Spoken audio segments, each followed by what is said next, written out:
ሩታ ያስተላለፈችው መልእክት በ2026 በፈረንጆች አቆጣጠር ለኔ የማይጠቅሙ ሰዎችን ከህይወት ያስወጥቻለሁ እያለች ነው። ቪዲዮውን እንስማና እስኪ ተመልሰን ሀሳብ እንሰጥ።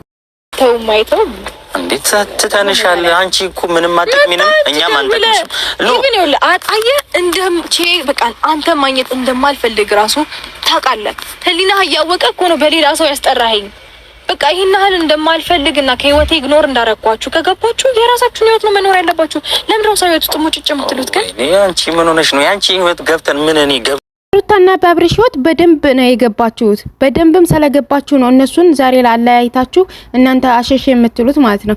ነገር ግን በሰው ህይወት መግባት ምንም አይጠቅምም፣ ጉዳት ነው የሚያደርሰው እንጂ ጠቅሞ አያውቅም። የሰውን ህይወት ማበላሸት፣ በዛ ላይ ትልቅ ትዳርን የልጅ እናትና የልጅ አባትን ማለያየት፣ ባልሆነ ነገር እያሉ እነዚህን ሰዎች ማራራቅ የእናንተ ስራ ነበረ ማለት ነው በሰዓቱ። እና እናንተ ለጃችሁ ወይም ደግሞ ላደረጋችሁ ነገር ዋጋ ትከፍላላችሁ። ነገር ግን እኔ ለሩትዬ ማስተላለፍ የምፈልገው መልእክት አለ። ሰላም አለይኩም ወራህመቱላሂ ወበረካቱ። ሰላም ቤተሰብ እንዴት ናችሁ? ከኔ ጋር ሁሉ ሰላም ነው። ለቤት አዲስ ከሆናችሁ ሰብስክራይብ እንዲሁም ቪዲዮ ላይክ አድርጉ። እንግዲህ ሩታ እነዚህ ሰዎች ጠልተንሻል እያሏት ነው ማለት ነው። ስለዚህ ሩታ ለምንድን ነው እነዚህን ሰዎች የምታገኛቸው? ለምን ፍርጥ አይልም ማለት ነው? ለምን ጊዜ አይደውልም ማለት ነው? በሌላ ምስል ከሆነ በማንም ስልክ ከሆነ ለምን ጊዜ አይደውልም? እነሱ በቃ ሌላ ስልክ ነው ሌላ አድናቂ ነው ብለው እንኳን እዛ ስታየው እንግዲህ እዛ ቆሞ ስታየው መሸሽ ወይም ደግሞ መራቅ ትችል ነበር። አንተ ማግኘት አልፈልግም፣ ካንተ ጋር ቆሜ ማውራት አልፈልግም ብላ ትታመሄድ ትችል ነበር ማለት ነው። ነገር ግን ነገሩ ድራማ ነው። በነገራችን ላይ ድራማ እንደሆነ ከበፊቱም የሚታወቅ ነገር ነው። ድራማ ባይሆን ሲጀመር ማንም ሰው እተጠላበት ቦታ አይሄድም። ማንም ሰው ራሱን አክስሮ ወይም ራሱን አርክሶ በቃ አልተወደደበት ቦታ በቃ የሚመናጫጨቅበት ቦታ በቃ ሞራኑን ዝቅ የሚደረግበት ቦታ ላይ አይሄድም ማለት ነው። ማንም ሰው ተጠላ ነው ማለት ነው።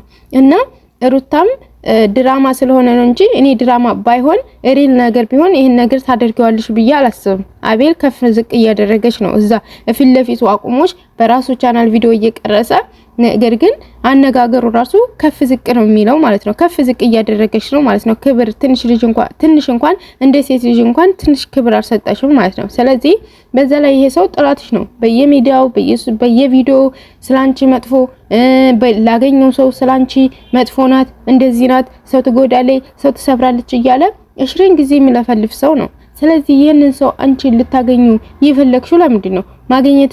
ማግኘትሽስ ለምንድን ነው? ማግኘት በጭራሽ የለብሽም ማለት ነው። ሲጀመር ከጠሉሽ እነሱን ባጠገብሽ ድርሽ ማድረግ የለብሽም ማለት ነው። የራስሽን ህይወት ያጂ ራስሽ በቃ በራስሽ ህሊናሽ ባዘዘሽ ወይም ደግሞ ልቦናሽ በፈለገው ሂጂ። በሰው መሄድ አያስፈልግም። በሰው እንኳን እንደማትሄጂ እርግጠኛ ነኝ። ነገር ግን እኔ ያስቀየመኝ ነገር ለምን ታገኛቸዋለሽ? እነዚህን ያንቺ ጥላት የሆኑ ሰዎችን አንቺን የሚጠሉ ሰዎችን አንቺ ለምንድን ነው የምታገኛቸው? አንቺ ለነሱ ድምቀት የምትሆኙ ለምንድን ነው? እነሱ አንቺ እኮ አውርደው እያዩሽ ነው። አንቺ ክብር እንደሌለሽ፣ ስነ ስርዓት እንደሌለሽ፣ በቃ እንደ ሴት ልጅ ፍቅር መንከባከብ እንደማትቺ፣ ትዳርሽን መያዝ እንደማትቺ በቃ እያሉ ነው የሚያወሩት አይደል በየቦታው። ስለዚህ ያንቺን ሞራል ዝቅ የሚያደርጉ ሰዎች፣ ያንቺን ስም የሚያጠፉ ሰዎች፣ ያላደረግሽውን አድርገሻል የሚሉ ሰዎች፣ ያላልሽውን ብላለች የሚሉ ሰዎች ዘንድ ያንቺ ጥላት የሆኑ ሰዎች ዘንድ መሄድ የለብሽም። መሄድ ቀርቶ ስልክ ሲደውሉ አንድ ጥሪ ማንሳት የለብሽም ማለት ነው። የእውነቴ ነው። አይደለም አንቺን የሚጠሉ ሰዎችን እኔን የሚጠሉ ሰዎችን በኔ ዙሪያ ማለት ነው ያሉትን ሰዎች የሚጠላ ሰው ካለ እኔንም አንድ ቀን ሊጠላኝ ስለሚችል ከዛ ሰው እርቃለሁ ማለት ነው። ያንን ሰው ማግኘት አልፈልግም ማለት ነው። እኔን ወዶኝ ግን ለምሳሌ ቤተሰቦችን ቢጠላ ለምሳሌ ልጅ በቃለ የተለያየ በቃ እንደዚህ በኔ ዙሪያ ያሉት ሰዎችን ቢጠላ እኔ ራሱ ያንን ሰው አስቆመዋለሁ ወይም ደግሞ እጠላዋለሁ ማለት ነው። ምክንያቱም እኔንም ስለሚጠላኝ እንኳን አይደለም ቀድሞ ራሴን ጠልቶኝ ይቅርና ማለት ነው። እና የነዚህ ሰዎች ደግሞ አንቺን ጠልተንሻል አንወድሽም እያሉ አንቺ እነሱ ዘይ እንደዚህ ልትሆኚ አይገባም። ወይም ደግሞ ከነሱ በቃ መራቅ አለብሽ ሙሉ ለሙሉ። ማንም የሚደውል ምንም የነሱ በቃ እነሱ የሚፈልጉሽ ለጥቅም ነው ማለት ነው።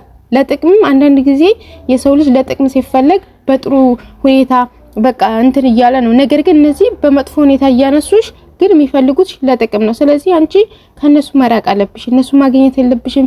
በተለይ ይሄን አቤል የተባለ ሰው የሆነት እኔ አላቅም። ብቻ የሚጠሉሽን ሰዎች ታውቂያቸዋለሽ ጠንቀቀሽ። ስላንቺ መጥፎ የሚያወሩትን ሰዎች ታውቂያለሽ ጠንቀቀሽ። ስለዚህ ከነዛ ሰዎች መራቅ አለብሽ። ነገር ግን ድራማ ስለሆነ እያደረጋችሁ ያላችሁት ነገር ነው እንጂ ድራማ ባይሆን እውነቴን ነው ሩታ ተጠላችበት ቦታ ሄዳ እንደዛ ከፍ ዝቅ እያደረገ ያወራት ከሱ ጋር ንትርክ ምናምን የምትጀምርበት ምንም አይነት ምክንያት አይኖርም። የእውነት ሪል ነገር ቢሆን ማለት ነው። ነገር ግን ድራማ ስለሆነ ነው ከሱ ጋር እንደዛ ንትርክ ቆማ ምናምን እንደዛ ልታወራ ይቻላችሁ። ይመቻችሁ። ግን ብቻ ድራማም ቢሆን አንዳንድ ጊዜ ሊነቃብን ይችላል። ይሄ ነገር ኦዲየንስ ይናቃል። እንደዚህ እኮ ሊሆን አይችልም። ማን ነው የእውነት ማን ነው? እኔ አላቅም። ተጠልቶ ተጠላበት ቦታ ሄዶ ስግጥ የሚል እኔ አላይም ማለት ነው። ስለኔ መጥፎ ነገር 20 ጊዜ እያወሩ እኔ ግን እነዛ ሰዎች ጋር ሂጅ ስግጥ መቼም አልልም እንዴ። ሞራልም ልብም ህሊናም አይፈቅድልኝም። ድራማ ስለሆነ ነው። ግን እናንተ እንደዛ እያደረጋችሁ ያላችሁት ይመቻችሁ። ዙሮ እና ወደ ሀገር ልጆች ለቤት አዲስ ኮንተንት ሰብስክራይብ አድርጉ። ቪዲዮ ላይክ ማድረጋችሁን አትርሱ። ባይ